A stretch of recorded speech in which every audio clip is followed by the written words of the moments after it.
Inverter വാങ്ങുമ്പോൾ നമ്മൾ ശ്രദ്ധിക്കാതെ പോകുന്ന കാര്യമാണ് ഫാനിൻ്റെ കപ്പാസിറ്റി അല്ലെങ്കിൽ മൊത്തത്തിലുള്ള ലോഡ് നോക്കാതെയാണ് നമ്മൾ ഇൻവെർട്ടർ വാങ്ങുക. ഒരു ഇൻവെർട്ടറിൽ സാധാ ഫാൻ വർക്ക് ചെയ്യുന്നുണ്ടെങ്കിൽ 6 മണിക്കൂർ BLDC ഫാൻ വർക്ക് ചെയ്യുന്നത്. BLDC ഫാന് ഒരു വീട്ടിൽ വർക്ക് ചെയ്യാണ്, അതുപോലെ തന്നെ സാധാ ഫാന് ഒരു വീട്ടിൽ വർക്ക് ചെയ്യാണ്. ഏതിനാണ് കറണ്ട് ബില്ല് എത്രത്തോളം മാറ്റം ഉണ്ടാവും? നമുക്കൊരു 2 വർഷം കൊണ്ട് ശരിക്കും BLDC ഫാന് ലാഭത്തിലാവും.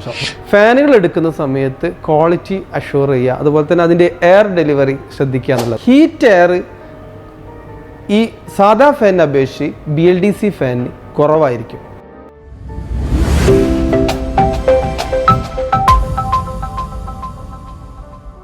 നമസ്കാരം, ഗഫൂർ പുത്തൂരാണ്. സമാസിൻ്റെ മറ്റൊരു വീഡിയോയിലേക്ക് എല്ലാവർക്കും ഹൃദ്യമായ സ്വാഗതം. ഇന്ന് നമ്മൾ പരിചയപ്പെടാൻ പോകുന്നത് BLDC ഫാനും നോർമൽ ഫാനും തമ്മിലുള്ള ഗുണങ്ങളും അത് എവിടേക്ക് ഫിറ്റ് ചെയ്യണം അല്ലെങ്കിൽ എവിടെയാണ് അത് യൂസ് ചെയ്യേണ്ടത് എന്നുള്ളതിനെ പറ്റിയാണ്. സാധാരണയായി എല്ലാവരും മനസ്സിലാക്കിയിട്ടുള്ളത് കറണ്ട് ബില്ല് കുറയാൻ വേണ്ടിയാണ് BLDC ഫാൻ വെക്കുന്നത് എന്നുള്ളതാണ്. എന്നാൽ അതിലുപരി പല ഉപകാരങ്ങളും BLDC ഫാനുകളെ കൊണ്ട് ഉണ്ട് എന്നുള്ളതാണ്. അതൊന്ന് പരിചയപ്പെടാം നമുക്ക്. നമ്മൾ വീട്ടിൽ ഇൻവെർട്ടർ വാങ്ങാറുണ്ട് അല്ലേ? ഇൻവെർട്ടർ വാങ്ങുമ്പോൾ നമ്മൾ ശ്രദ്ധിക്കാതെ പോകുന്ന കാര്യമാണ് ഫാനിൻ്റെ കപ്പാസിറ്റി അല്ലെങ്കിൽ മൊത്തത്തിലുള്ള ലോഡ് നോക്കാതെയാണ് നമ്മൾ ഇൻവെർട്ടർ വാങ്ങുക. ഇപ്പോൾ ഇൻവെർട്ടറിൽ നമ്മൾ കണക്ട് ചെയ്യുന്നത് BLDC ഫാനാണെന്നുണ്ടെങ്കിൽ നമുക്കതിൻ്റെ ഡ്യൂറേഷൻ ഒരു 3 ടൈംസ് കിട്ടും. എന്നാൽ സാധാ ഫാനാണെന്നുണ്ടെങ്കിൽ അതിൻ്റെ ഡ്യൂറേഷന് നമുക്ക് അതിൻ്റെ 3 മടങ്ങ് താഴോട്ടായിരിക്കും. എന്ന് പറഞ്ഞാൽ 2 മണിക്കൂറാണ് ഒരു ഇൻവെർട്ടറിൽ സാധാ ഫാൻ വർക്ക് ചെയ്യുന്നുണ്ടെങ്കിൽ 6 മണിക്കൂർ BLDC ഫാൻ വർക്ക് ചെയ്യുന്നുള്ളതാണ്. അപ്പോൾ അതുകൊണ്ട് തന്നെ നമ്മൾ വീട്ടിലെ ഇൻവെർട്ടറിൻ്റെ കപ്പാസിറ്റി കുറയ്ക്കാൻ BLDC ഫാന് ഉപയോഗിക്കാം. നമ്മൾ ഫാൻ ഫിറ്റ് ചെയ്യുന്നത് എന്തിനു വേണ്ടിയിട്ടാണ്? കാറ്റിന് വേണ്ടിയാണ്. എത്രത്തോളം കാറ്റ് കിട്ടുന്നു എന്നുള്ളതാണ് ഫാനിൻ്റെ വലിയൊരു അഡ്വാൻറ്റേജ്. അതുപോലെ തന്നെ അതിൽ കിട്ടുന്ന കാറ്റിൻ്റെ ക്വാളിറ്റിയാണ്. എയറിൻ്റെ ഹീറ്റ് എയർ ഈ സാധാ ഫാനിനെ അപേക്ഷിച്ച് BLDC ഫാനിന് കുറവായിരിക്കും. കാരണം അതിൻ്റെ ചുറ്റുവട്ടത്തുള്ള ചൂട് കമ്പാരിറ്റീവ്ലി കുറവായിരിക്കും. അതുകൊണ്ട് തന്നെ BLDC ഫാനിൻ്റെ എയറിന് കുറച്ചും കൂടി നമുക്ക് നല്ലൊരു തണുപ്പ് തരാൻ സാധിക്കുമെന്നുള്ളതാണ്. BLDC ഫാന് ഒരു വീട്ടിൽ വർക്ക് ചെയ്യാണ്, അതുപോലെ തന്നെ സാധാ ഫാന് ഒരു വീട്ടിൽ വർക്ക് ചെയ്യാണ്. ഏതിനാണ് കറണ്ട് ബില്ല് എത്രത്തോളം മാറ്റം ഉണ്ടാവും? എന്താണ് ഇപ്പോൾ BLDC ഫാൻ വാങ്ങുമ്പോൾ നമ്മൾ കൂടുതൽ ചാർജ് കൊടുത്ത് വാങ്ങണ്ടേ? ഞാൻ പറഞ്ഞ പോലെ തന്നെ കുറേ ലാഭങ്ങൾ നമുക്ക് വേറെ ഉണ്ടെങ്കിൽ പോലും അതിൻ്റെ ഉപരി നമുക്കൊരു 2 വർഷം കൊണ്ട് ശരിക്കും BLDC ഫാന് ലാഭത്തിലാവും. സത്യത്തിൽ ഏത് BLDC ഫാൻ എടുക്കുകയാണെങ്കിലും മിനിമം ഒരു 3 വർഷം അതിന് ഗ്യാരണ്ടി ഉണ്ട്. അപ്പോൾ BLDC ഫാനിൻ്റെ പ്രൊമോഷന് വേണ്ടിയിട്ടല്ല, നമ്മളൊരു വീട്ടിലേക്ക് ചെയ്യുകയാണെങ്കിൽ ഏറ്റവും നല്ലത് BLDC ഫാൻ തന്നെയാണ്. അതിൽ വലിയ സംശയങ്ങളൊന്നുമില്ല. ഒരു 4-5 ഫാൻ വീട്ടിലുണ്ടെന്നുണ്ടെന്നുണ്ടെങ്കിൽ നമുക്ക് ഇൻവെർട്ടറിൽ ഒരു ഫംഗ്ഷൻ നടക്കുന്ന സമയത്ത് ശരിക്കും ഇൻവെർട്ടർ വർക്ക് ചെയ്യാത്ത അവസ്ഥ വരും.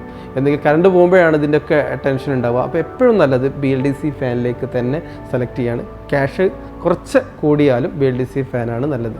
എപ്പോഴും നമ്മൾ ഫാനുകൾ എടുക്കുന്ന സമയത്ത് ക്വാളിറ്റി അഷ്യൂർ ചെയ്യുക, അതുപോലെ തന്നെ അതിൻ്റെ എയർ ഡെലിവറി കാറ്റാണല്ലോ അതിൽ ഏറ്റവും വലിയ ഇമ്പോർട്ടൻസ്. അപ്പോൾ എയർ ഡെലിവറി ശ്രദ്ധിക്കുക എന്നുള്ളതാണ്. നമുക്കതിൻ്റെ ഒരു കാൽക്കുലേഷനിലേക്ക് പോവാം. നമുക്കറിയാം, ഒരു യൂണിറ്റ് എന്ന് പറഞ്ഞു കഴിഞ്ഞാൽ 1000 വാട്ട്സ് 1 മണിക്കൂർ വർക്ക് ചെയ്യുമ്പോൾ 1 യൂണിറ്റ് ആവും. നമ്മുടെ ഫാനിൻ്റെ BLDC ഫാൻ എന്ന് പറഞ്ഞാൽ 26 മുതൽ 30 വാട്ട് ആണ്. എന്നാൽ സാധാ ഫാൻ എന്ന് പറയുമ്പം ഒരു 60 to 70 വാട്ട്സ് ആണ്. നമ്മുടെ വീട്ടിൽ സാധാരണയായിട്ട് ഒരു ബെഡ്റൂമിൽ ഒരു ഫാൻ വർക്ക് ചെയ്യുകയാണെങ്കിൽ ഏകദേശം 10 to 15 മണിക്കൂറോളം വർക്ക് ചെയ്യും. നമുക്കൊരു ആവറേജ് ഒരു 14 മണിക്കൂർ നിൽക്കാം. നമ്മുടെ വീട്ടിൽ കുട്ടികൾ കിടത്തുകയാണ് രാത്രി 8 മണി മുതൽ രാവിലെ 8 മണി വരെ ആണെങ്കിൽ ഒരു 12 മണിക്കൂർ ഏകദേശം പകൽ സമയങ്ങളിലൊക്കെ ചെറുതായിട്ട് വർക്ക് ചെയ്യുമ്പോൾ എങ്ങനെയാലും ഒരു 14 മണിക്കൂർ എന്നുള്ളൊരു കാൽക്കുലേഷനിലേക്ക് എടുക്കുക. 14 മണിക്കൂർ വർക്ക് ചെയ്യുന്ന ഒരു ഫാന് ഓൾമോസ്റ്റ് ഒരു ദിവസം കൊണ്ട് BLDC ഫാൻ ആണെന്നുണ്ടെങ്കിൽ നമുക്ക് 420 വാട്ട്, 14 into 30 എന്ന് പറയുമ്പോൾ 420 വാട്ട്. BLDC ഫാന് നമ്മളൊരു 14 മണിക്കൂറാണ് ഒരു വീട്ടിൽ വർക്ക് ചെയ്യുന്നതെന്ന് കൂട്ടാം. അങ്ങനെയാണെന്നുണ്ടെങ്കിൽ BLDC ഫാന് ഒരു ദിവസം നമുക്ക് ഒരു 420 വാട്ട് അവർ.